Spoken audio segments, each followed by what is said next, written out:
I'm Rebecca. And I'm Hunter, and this is the Family Showdown!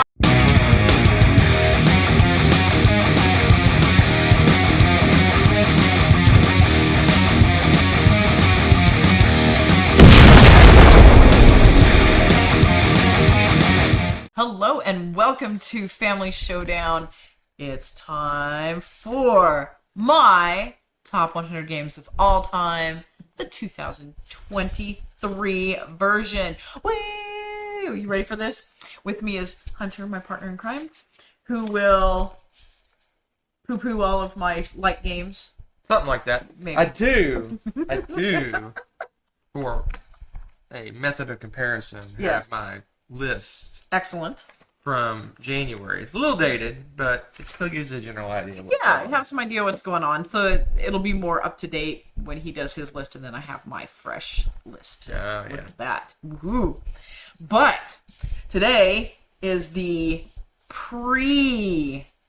We're going to talk about the squeakers. You know what those are? Squeakers? The ones that just squeaked away from the list.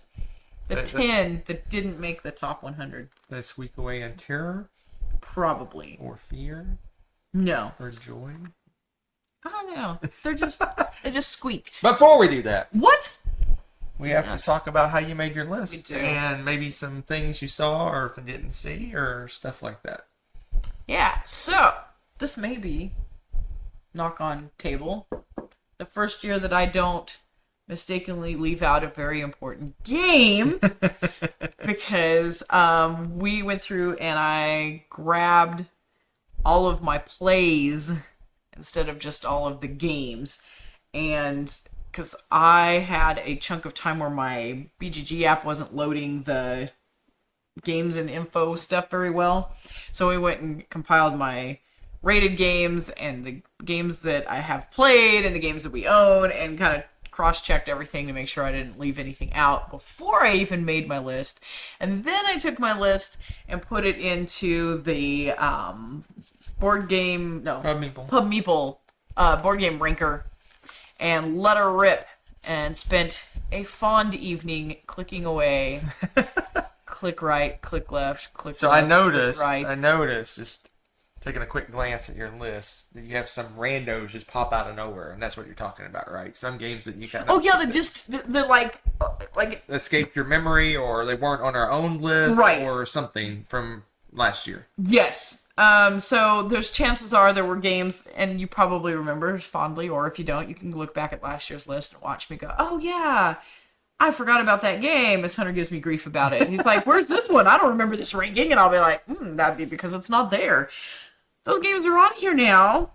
Okay. So I noticed some things. So I have new to the list. That means They're new to my top 100 list, not necessarily new to me. Right. Then I've got brand spanking new games that just, they're so amazing. They landed in the top 100. Or stuff that just wasn't on the list very last year. That probably should have been, stuff like that. So there will be a few things like that. Yeah, let's see. So when we rank games, what do you typically look for when you go for your rankings? Just out of curiosity, like how do you rank yours? It's a combination of things for me. So obviously is the game fun, Right. but more so, I think it's experiences with that game influence it, Right. because it could be an amazing game, but if you have some bad plays or bad experiences, it could pull it down. And the same Right. with a game that might not be your favorite, but you've had some really amazing experiences with it, could push it up the list. So it's a little combination of everything. But one thing I noticed about your list, Yes. you're very much state of mind. Oh, very, very. Because when I make my list, there is some weight to like prior year, like where they kind of landed in my mind and things like that. Oh yeah, this game was one of my favorites, and maybe I haven't played it in the last year. Mm-hmm. You're very much like, I had a great time with this game, boom, it flies up the list, or I had a bad time, it moves down. You're very in the moment, I guess. Yeah, it's really hard for me to make lists like that, even with music and stuff like that. If you were to ask me to make a top favorite of my songs, it depends on my mood, you know, for sure. And fun game, right? Gaming experiences are huge. Also this year, for whatever reason, it really stuck into my mind when I would be stuck with comparing two games that I'm like, how do I compare these? Was like how smooth it felt while I was playing and how much I'd want to replay it right now. Like, again, that probably comes into play my subjectivity, my state of mind. But there were a couple of times that I dinged some games because I'm like, yeah, they're really fun, but they're fun, and then I need a break from them for a while. So I kind of punished those games a little bit, as opposed to games where I'm like, I would turn around and play that again right away, now. Right. So that might make a little difference. That might be why there's some things that are a little funky here and there. And we will discuss as we go, of course. All right, so we're ready to jump in. I think so. To the madness. The worst, the best of the worst. No, this isn't even the best of the worst. Yeah, it is. The best of the ones that didn't make your It's yeah, best my speakers. The best of the very worst. That's right. They're not even the worst. They're below the worst. I hate these games. I only like 100 games exactly. Yeah. Yeah, it's this is tough because I look at these and I'm like, wow, these are so much fun. And then we're getting so many games in our that we've played that it's like anything in the top 100, 150, even honestly, maybe even the top 200 are amazing games, right? Oh, that's something. I decided to do about 247 games this year. 247, and I gotta be honest, as just like you're saying, as you're pulling these games and stuff, and I was looking at how many games I've played now. Really, my top 200, yeah, are just crazy. Well, I mean, anything on my list, and I do a little more than you. I do 329. All these games are great. I would not, like, if someone said, "Hey, you want to play this game?" I would jump on the chance for all of these games, and it's really hard to rate them. Sometimes it's really like apples and oranges, not apples to apples, if you know what I'm talking about. Yeah, shush you. It's tough. It's really tough to rank these, and I think that's why partly, from time to time, or in between now and whenever your list comes up, if I have a really great play of one of these games, it might shift again a little bit, right? It's just...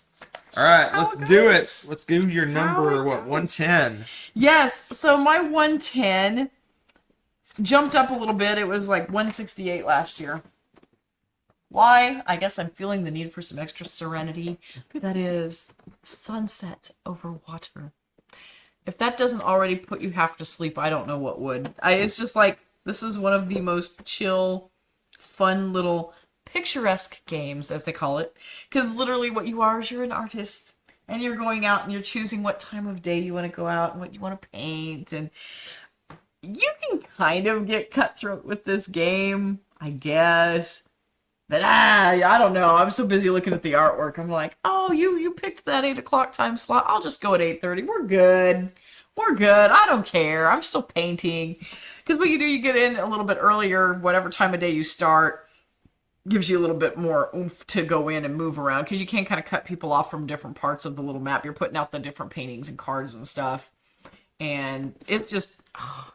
it's ridiculous. It's a real simple game. You're going through and painting pictures and doing stuff. And again, it's based off of what time you get out and a few little abilities and stuff like that. You're supposed to try to do the most and get the most points. Very simple, fun, easy to teach to people game. But then it's got the ridiculous art. Who all does this? Let's see.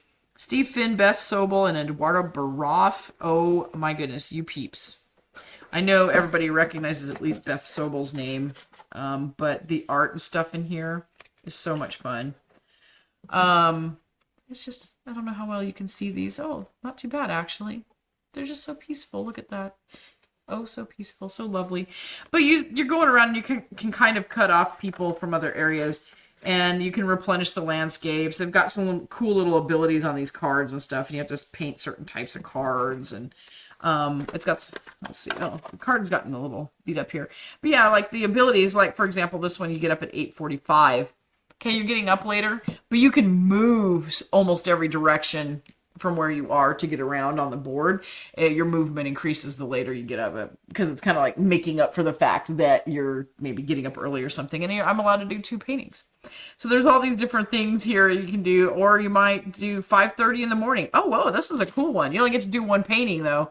You move every direction. It's crazy. Or 11:15. Wow, you're a slacker. You slept in. You can only go 4 directions. You can do 2 paintings though. It's kind of cool, like, different abilities you have. Again, it's just so pretty, peaceful, calm. But apparently it made me sleep and didn't quite make it off the 100 there. So. You know where I rank this? 5,000. I rank it as I did not play. I have not played this Oh, game. you still haven't played this game, have you? I have not played Sunset Water. It's just a cute little 20 to 30 minute. It's not long. What is it? Yeah, 20-minute game. It's crazy short. Let's play it right now. Yeah, let's do it. You guys want to watch a live play? Watch Hunter get crazy over sunset. Sunset Over water. Doesn't that just sound peaceful? I love it. It's like chill, chill, chill. So this one is new to the list. Probably sort of forgot about it. I think that's one you probably missed because we definitely played it a while ago. Played it a couple years ago. Right. And this one is good times had by all. This was a family hit. And that is Stella in the Dixit universe. Stella! So this is my 109. And it's like they've... Okay, and to be fair, I absolutely love Dixit. We played the snot out of that game. We played it over and over. Every game day, we played it at least once. Right. And this somehow magically is like a little streamlined. Now everybody can play this more easily version of Dixit that we like. Try to make it a little easier to get through the game. I don't feel like it drags out as long. What's the length on this? I don't know. Probably 30, I'm guessing. Is it that short? No way. No way. Oh, it's on the side. 30 minutes! 30 minutes! Whereas our original Dixit game, especially if people got a little windy with their discussions and That's clues. half the fun is telling stories. It's true, but it's like a 5-minute turn. So, as you can probably guess, it's like an hour and a half or more. No, it's not Yes, an hour and a half. took for... Yeah, maybe. Yeah, we usually play with like a because we were talking, we played with the full like player count, crazy we played with number of people and players. talked smack the whole time and stuff, yeah. This one will still let you, it takes 8 players, or no, 3 to 6 players. So you can still play with 6 players, but it streamlined it a little bit, kind of helping each other out. You got these crazy, trippy looking cards. Let me show you. If you don't know what Dixit cards are, you need to go look them up, because they're crazy. This almost stayed settled horizontally. They're ginormous cards, but then they're just weird and random.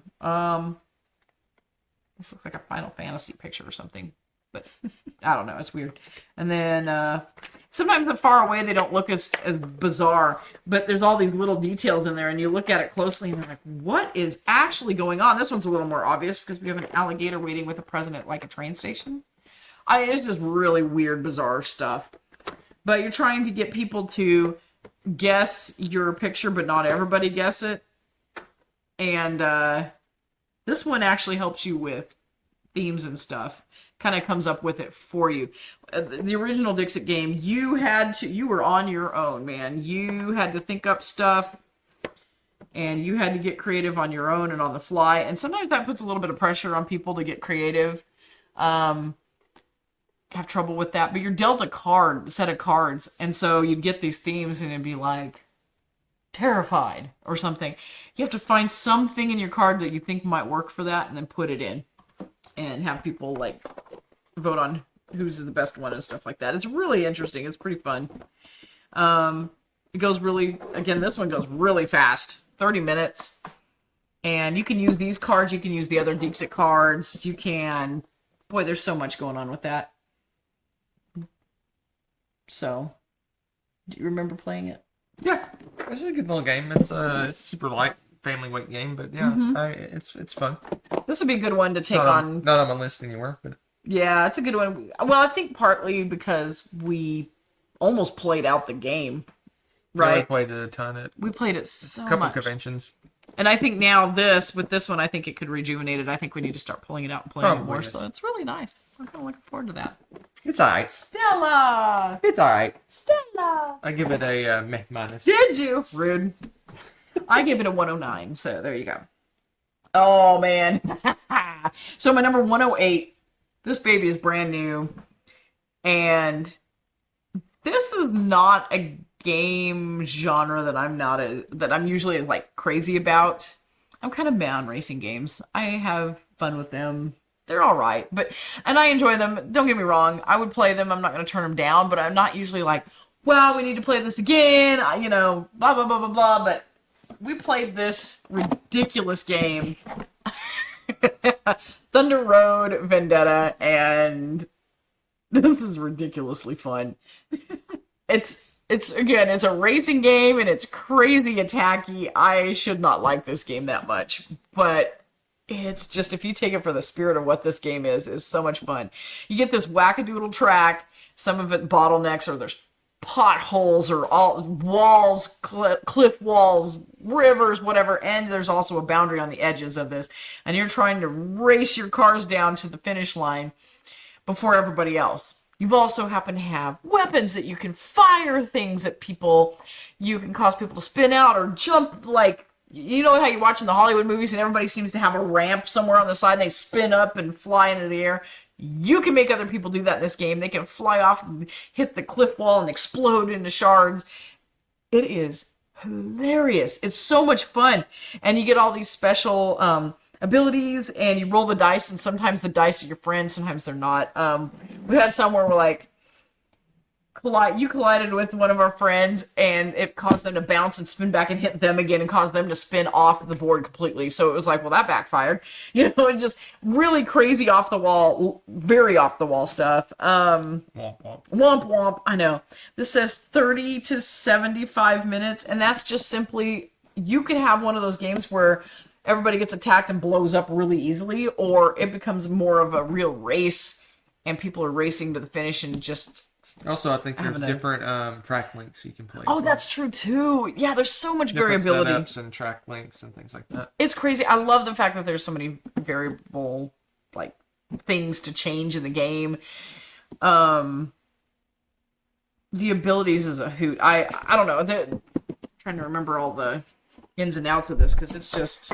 Well, here, I'll show you part of a course. So, you look... Oh, here, this is better.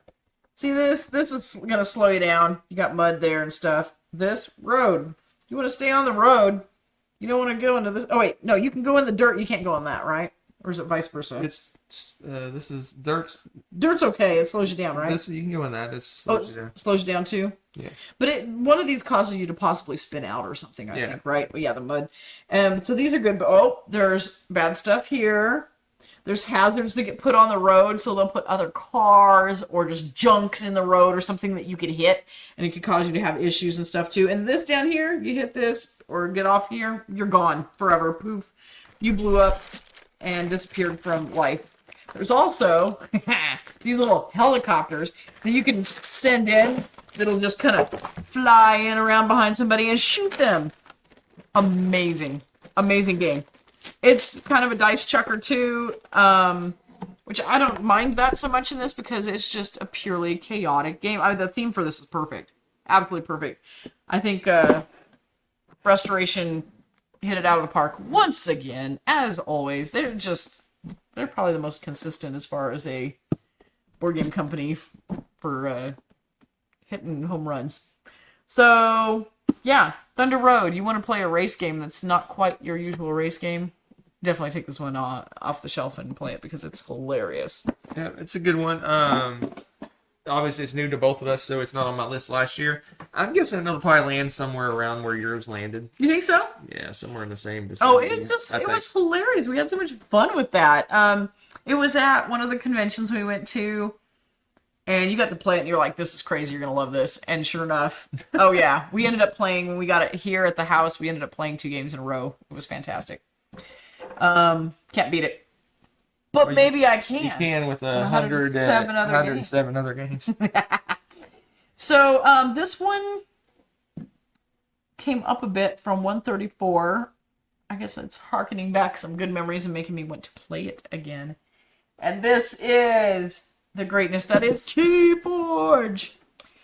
So this is my number 107. And this one, you guys know I like to play card games. I like CCGs and stuff like that. And this has that feel but what they come with is these pre-made... Oh my goodness. Nope, I don't have them in here. Yeah. Decks are over there. I have all my cuckoo decks over there. No, you don't need to get them. It's okay. You sure? Yeah. I'll grab them. I'll grab them. What's fun about those is they did like a AI kind of titled team generated names for the decks, so they're incredibly random and very bizarre, and that was part of the appeal for me. I thought that was hilarious because at first they had some glitchy ones when they did their very first print run, and they had some that were not. They were like, "Oh, that doesn't sound so good," and of course it was like, "That's hilarious." I have some that are kind of weird, but nothing too crazy. So you have these different decks, and they have different factions in them. And when you play your turn, you're going to play one set of cards from whatever particular faction you are working with that turn. And you're doing different things with your cards in order to try to unlock, or I should say forge, 3 keys. Okay, you want to forge these keys, and you want to be the first one to do that. And once you complete those, then that's how you win the game. So you start collecting these like gems and stuff to do that. But people can steal those from you, or you could lose them doing different things. So you want to try to gain them and store them and keep them safe, and you're attacking the other players. And it's just a great little like CCG style game. And I like the fact that the decks are already pre-made, but you just, you can throw out and see which deck combinations work. Is this kind of deck that I've got stronger than this other one? How many decks do I have? No, probably about like 20 probably. Yeah, I've got a lot, and so it's kind of nice to just pick a name that sounds fun for whatever card deck, and then play it against another and see how they play off of each other, and see if there's one stronger. They're amazingly well balanced, so that's kind of nice. I haven't really seen one that just completely annihilates another unless it just shuffles weird. So I really enjoy playing Keyforge. It's pretty quick too. It doesn't really drag out. 45 minutes. So, and that's about right, I think. And it's a great little 2-player game. I don't know, it's always a conversation starter, just pulling out the decks and saying, which one has the weird name that appeals to you? So, CCG, Keyforge. Not much of your stick. Not your thing. Yeah. No, I mean, I'll play, but it's not one of my favorites for sure. Yeah. Yep. Not one of my favorites. You're But not I'm not... You don't like I haven't been cards in... so I'm not really into those kind of card games. I played them a lot way back in a land in a time that's long lost. I played a lot, but I guess maybe I burned myself out. I played so much. You probably did, because you were playing tournaments and stuff too, right? No, you didn't do Just tournaments? with friends. We play each other all the time. Magic and... Yeah. Mainly Magic. Anyway. Cool. All right. My number 106 is new to us. And I'm actually kind of impressed that it jumped up this high so quickly, but I think that's pretty on par with the designer when you see who it is. Because it's our favorite, our boy, Uwe Rosenberg. Doo-doo-doo-doo. And since we always say Oranienburger Canal wrong, it's Orange Burger. Because that's kind of what it looks like. Because it's kind of an orangish box, and when you see it from a distance and squint a little, it looks like Orange Burger. So that's what we call it. Orange Burger. Orange Burger Canal. That name doesn't make any sense, but just go with it. This has some of the mechanisms that we like best in some of the other Rosenberg games. It's got the cool little wheel of resources, and of resources. Yeah, as you turn the wheel, you're going to get more and more resources, and you spend them, and it's going to tick back and stuff. It's really cool. We really enjoy that kind of what would you call that? Resource management. I don't know. It's not really ratchety. It kind of is, though. But the board itself is really funky. This one, you are laying out cards that do different things, give you points and whatnot. But really, to activate them, you need to surround them with some kind of roads. And there's different kinds of roads. There's just plain old, like, dirt road, and there's railroad. There's canals. There's waterways. It's a canal. Canals. I just say canal. Canal. I love to travel via canal. Canal. And then there's also these little bridges that you can bridge between the cards and stuff. And this was a surprisingly tight game between all your resources and planning ahead what you need to do to be able to make the card combos fire off that you want. Sometimes it's hard to surround the cards with all of the like road types that you would like and stuff, just based off of what you need to do. This, what's the deal with this? You plan and build new industrial areas. I mean, it sounds really dry. It's very much like Because it's or at Labora. It's got a lot of the trappings of that game. yeah, it really You does. putting cards down and they interact with each other, and you but- activate them and stuff like that. But the whole thing about surrounding them with roads and stuff is very different from those games, and it's new, and it's interesting because it really is kind of tight because you need so much more resources to build the railroad, for example, than just the practically free little dirt road. But the benefits of having that railroad are so much greater, but can you get it done in time? Right. You know, and so you're trying to make sure that you balance that out in the time frame of the game, because the game seems to fly. It says 45 minutes. 45 minutes. Yowza. That's It plays it's really quick. fast. It's really quick. It really does, and it doesn't feel like it because you're so busy just diving in and trying to make everything work, and blink and you're finished. I love it. It's got quite a bit of meat to it for a very, very fast game. So one of his heavier ones for sure, I would say. Yay. Top ish. It's It's not as heaviest by a good bit, but it's up there in the top third probably. maybe. It's got a little meat to it. Probably wouldn't want to start learning about Uwe Rosenberg games with this one. How about that? We'll leave it at that. But really fun. I enjoyed it. You know what I like most about it? What do you like How most? amazing it looks. Oh yeah, when you finish all your stuff. And No. I go, I'm talking about it's the very drab. What do they call it? Oh, you're being beige for days. Beige for days. Yeah, I was like, what are you talking about? This is not a looker. Yeah, The they are coming cover's out. They are cool. coming out with a new release of this game by a different company that looks much better. Really? Yes, What prompted them to do that? because Spielworks is not normally U.S. based. Oh. We just got it via Kickstarter, but Okay. I think a different company's re-releasing it. I can't remember. Which Well, company so you it might is. want to research that and decide, hey, do I want beige for days or maybe a little something else? Check that out. But it's fun. Yeah, We're liking it. I have no idea where that one would land. I have no clue. We may have to play that again before Probably you make your wouldn't be in list. my top 100 if I had to guess, though. Really? Yeah, Interesting. We'll have to play it again, I I think. had to guess. Possibly. All right, so my next one, it jumped up again. This one seems to fluctuate off and on depending on the year. It jumped up from 147 to 105, so it just missed the list. And, yes, the loved, much beat up Age of Empires 3, the Age of Discovery longest title board game ever. No, it's Empire's Age of Discovery. Age of Empires 3, the Age I'm saying of Discovery. the new game Oh, is called Empire's Age of Discovery. because I'm sure the video game had a hissy fit Correct, they did. because they do that. They lost the license or something for that to use the video game, so they re-released it. Rude. How dare they? So, this is the old, very much loved, beat up version. But you know what? I'm sure the new one's shiny, flashy, and fun, but this one I like the old version. Here's why. I gotta show you this because it's just so much fun. You will go blind looking at these colors, and that's my favorite. Look at this. You got red, blue armies, green armies, yellow armies, and white armies, purple and black armies, and the best army, the most crazy bright orange army ever. It looks like a construction zone. It's wild. So, I kind of like that. I think it's kind of fun. There's no mistaking your army from somebody else's. For sure. This is not a beige for days. Chocolate boats. What do you do with the boats? Well, let me tell you. So, this map has, the board has two different sides to the map. One is an actual map of the New World. And then the other side is different sets of actions that you can take with your people, little worker placement spots. And you go through with your little dudes, and you can go and explore the new world, or go and start getting some resources, buy some resources and stuff together, upgrade some dudes to captain or priest or something like that before you send them off, because they get more powerful as they, of course, gain rank.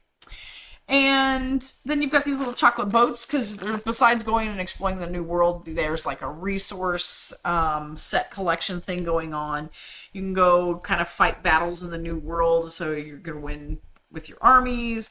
There's special abilities and stuff that help you get more victory points that you can go fight each other for. There's so much stuff going on the worker placement side. Then you get over to the exploration side, and you can go and explore these new places. fight with either native or enemy colonizers, or you can collect the resources. I mean, there's a lot of stuff going on both sides of the board. But what's nice about this is it's got it in tag. You just kind of go down the list of things to do, and then there's kind of a checklist to what you do on the New World exploration side. And it goes in several rounds, and you're done. It's really a nice, organized game. I love the worker placement. I like the balance. You take the little chocolate boats, and they help you. They're actually like a free resource of your type. It's like a wild. So if you're really close to getting a really good set and getting some victory points, you just put a little boat with it, and boom, you have your set. So that's really awesome. And it's just a really smooth game. This is another one that I don't think takes too horribly long. I'm guessing it's a 90-minute, maybe. Does it even say on the box? There's the question of the day. I'm going to say 90 minutes-ish. Yep, 90 to 120 minutes. 2-player, it's 90 minutes. It's not that much longer with 3-player unless it's just somebody who's very, very new to it. This also has the old school plastic coins. Those are great. They kind of clink around when you get those too. I like the old game. The new map probably looks nicer and is easier to move people around on. I like the looks of this map, but for practical purposes, it's not super easy. If you have a whole bunch of armies on there, you can't tell where you are. It's kind of difficult to keep them in the correct regions, especially up here where you've got these long, skinny areas, and it'll end up covering stuff up. But it's great. You just go down the list of who did what, who won what round for the worker placement stuff, and then you move over to this phase. You do your round, It's really nice. I really like this game. And this has been on your list before. It's on my list. Is it still? It is my number, well, as of January of this year. Yeah. 56. Okay, yeah. You really like it. Yeah, that's one of my favorites. I enjoy, what really made me like the game the most was at the time when we played this, it was pretty rare to have specialty workers, which is So if you go to a spot with just your regular old peasant guys or whatever, you go to a spot, they do something, and then you go to the spot with the specialty worker for that spot. It's much more powerful action. That's true about the workers upgrading and whatnot. We hadn't talked about that. Well, you mentioned it in passing. Yeah, but like I forgot what a big deal it was when we first got this game. Right. So that's really cool. But it's a fun one. Definitely check it out. Age of Empires 3, longest board game title ever. Changed to Empires. What was it again? Empire's Age of Discovery. Empire's Age of Discovery. There you go. It's hard for me to remember because it's not on our box. All right. Wow. This one took a dive. This is my number 63 last year. But it dived, probably because we haven't had a chance to play it in a while, to be honest. It's been a while since we played it. Because it's hard to get to the table.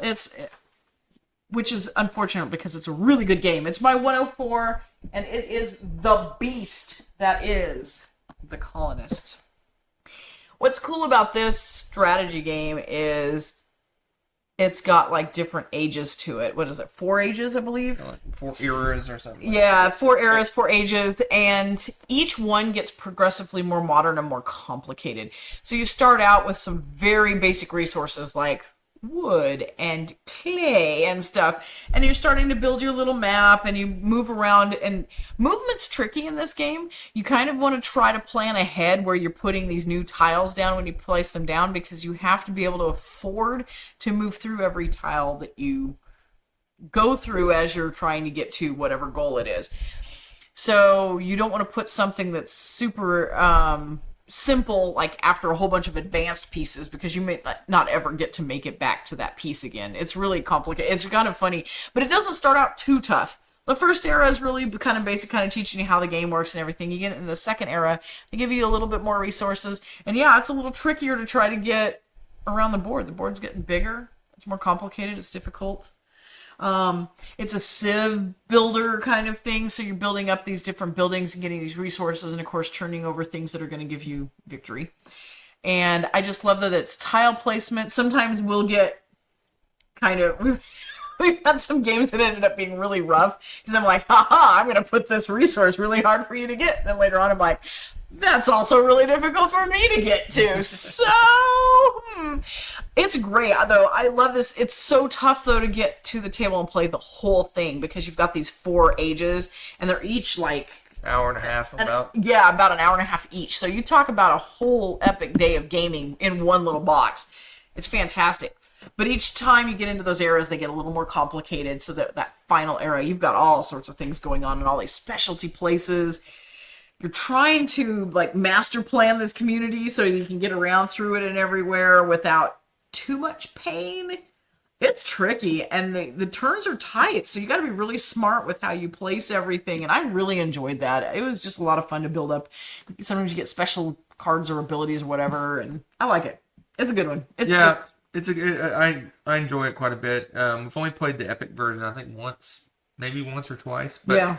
But what's interesting about this game, what's cool about it, is that you have those eras that you can do different. And like I said, you progress, and you can play 1 to 4. But you also can pick one and just play one. So I can play era that's 2, true too. or you can play era 3, or you can play 3 and 4, or you can play 2 and 3, or you can play 1 and 2. You can combo it however you want to. Super awesome. If you want to experience the game in small chunks, you could play era 1, and then later on play era 2, and then later on play era 3, and then era 4, and experience the whole game, but in chunks and bite-sized pieces. Right. But the game definitely shines at the full game, but you're talking 6-7 hours to play in the game. Yeah, it's a beastie.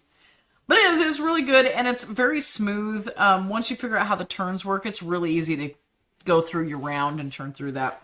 So, another good one, that is my 104, The Colonists. Yeah, it's 78 on my list. Oh, nice. Yep. Interesting. Yeah, I don't know. I'm assuming it tanked just because we didn't get to We haven't play played it. It's been about a year or so since we last played it. So my memory has faded a little bit of it, but I'll bring you back. We'll play again. Yes. Sad days. I know.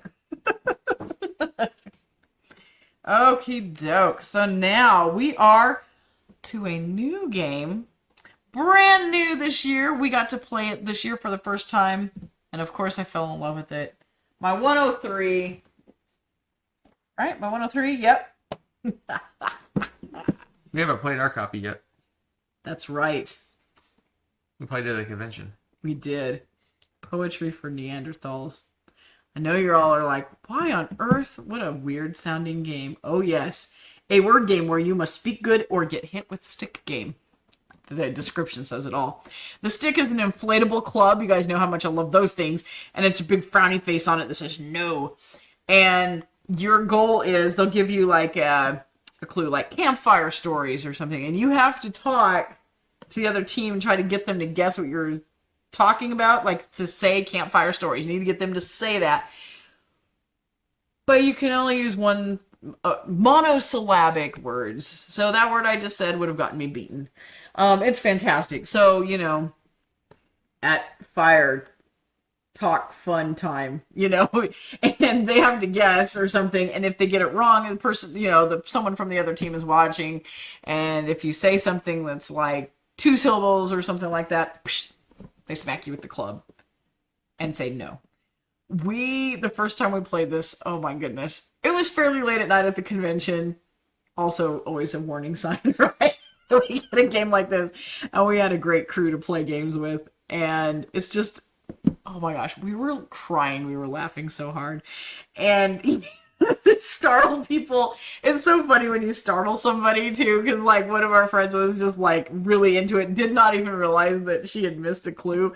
She just bobbed and about fell out of her chair. And then there's other times where like you startled everyone because you were like, no, that's so loud. It was so much fun. We had several really good plays with this game. It's amazing, honestly. If you are a super shy wallflower, probably want to avoid this game. But I don't know, maybe not.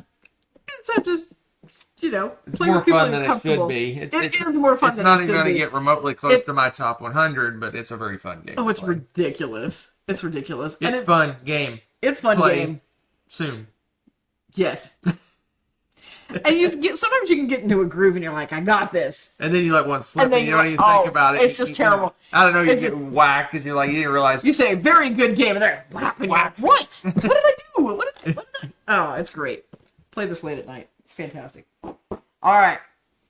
What My next game for list? next game on list is more than one syllable. Oh. My number, it was 98 last year. Dropped a little bit to 102.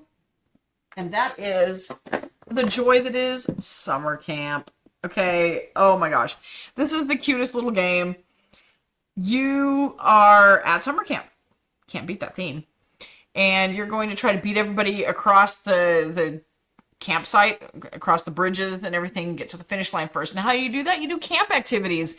What better way to like emphasize that you win at the camp experience than doing all the activities the best? So, and you're shuffling in. It's a kind of like a deck builder, and there's different themes. There's stuff like, I think it was like canoeing, or there's different activities. Yeah, let me pull them out because they have little boxes. They have little boxes, and it's so wonderful.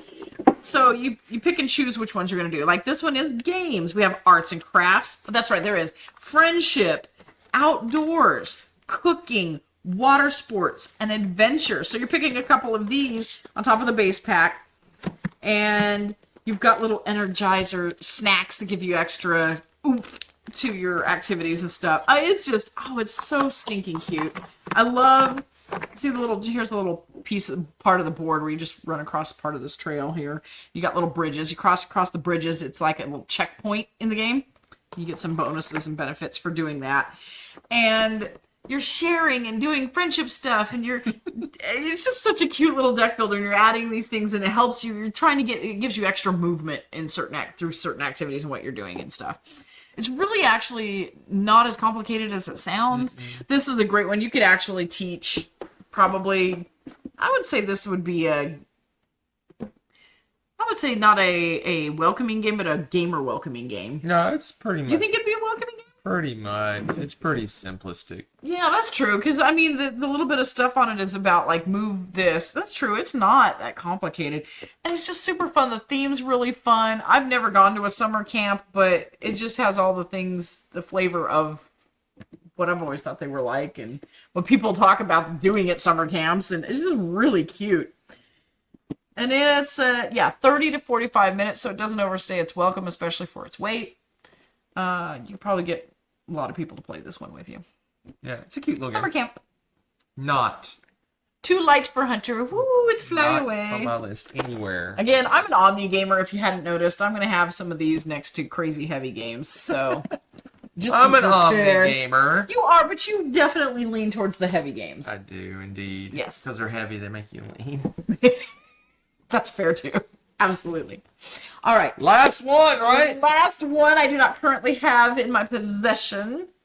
It's new to my list, and that is Marabo. I think I kind of just forgot about that because we did a legacy. It's kind of a pseudo legacy game, but you can also just play it standalone. It's campaign more than legacy. That's true. Story-driven campaign stuff. Yeah. And we kind of docked it because the campaign stuff felt very samey, but the board game itself is really fun. It's got a piratey-esque theme to it.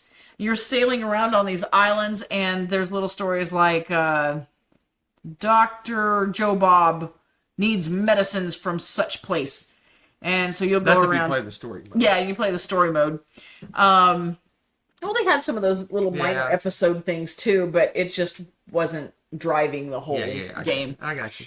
So you go in, and it's kind of like mini adventures you can do, and you can go to these islands and you can plunder and pillage and stuff, like get things, or you can do stuff there. There's different activities you can do. You can kind of, I don't want to say fight. It's not really fighty. There's not much fighting in the game per se. It's kind of a race almost. Yeah, it is definitely a race. Most definitely a race. And there's certain things that will help you move better and whatnot. I really enjoyed just how smooth it was, though. It was really fun, and I liked the little mini mission things that you get to do with that. It was just that the campaign itself felt very samey as... And each campaign, it was like, there's a different storyline, but we had to do the exact same things. It was weird. Like, our actions were always the same. And you're doing a lap. As a base game and just playing it as the game, I love that. I thought it was great. The campaign got a little monotonous, but I don't know how to explain it. It's just a really smooth gameplay. I really liked the opportunities you got and the choices that you get to make with those as you're racing. And it sort of feels like Jamaica, but it's not as punishing in the movement. I felt like the movement was a lot freer. I don't know. It was fun kind of juggling the resources and everything you had to do to accomplish missions and stuff with that one. So I really enjoyed it. And that's why it's new on the list this time around. I guess I just kind of had the campaign only in my brain. We looked at it before. I have a question. Yes. This is your 101 favorite game in the whole universe. Yes. Yet when we had the grand culling, you lifted up the thing and said cull. I did because I knew that we were probably not going to play it because we have other games. And definitely now we have some other games that probably replace it for us. But wouldn't that push it down your list? Possibly, but I'm just curious why you would cull a game that you love so much. Like I would never cull. What was my 101 last year? Leaving Earth. I would never, in my mind, ever cull Leaving Earth because it's one of my favorite games. Well, I knew we weren't going to play it again though because we were campaign brain at the time. We were just like campaigned out. Maybe we were like, eh.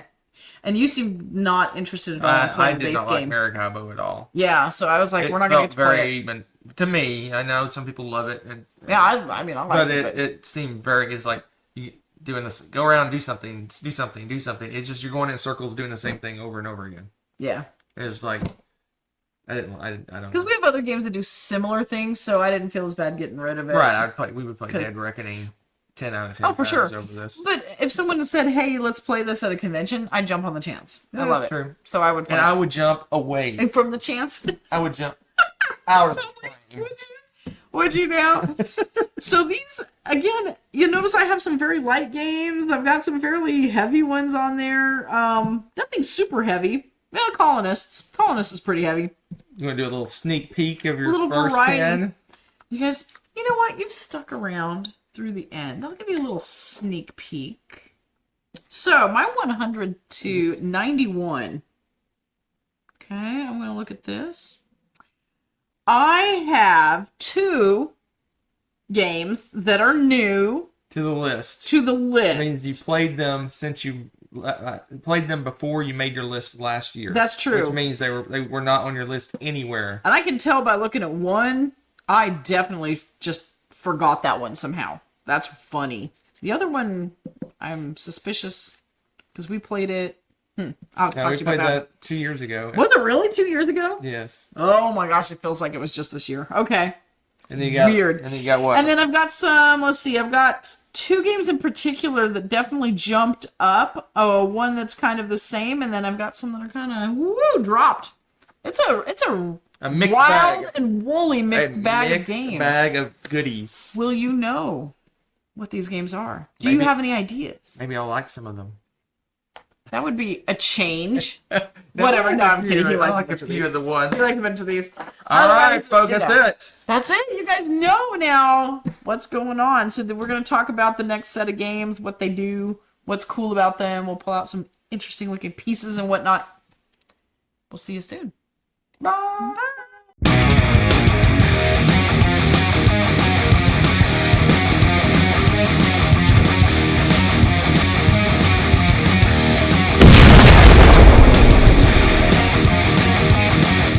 Thanks for watching.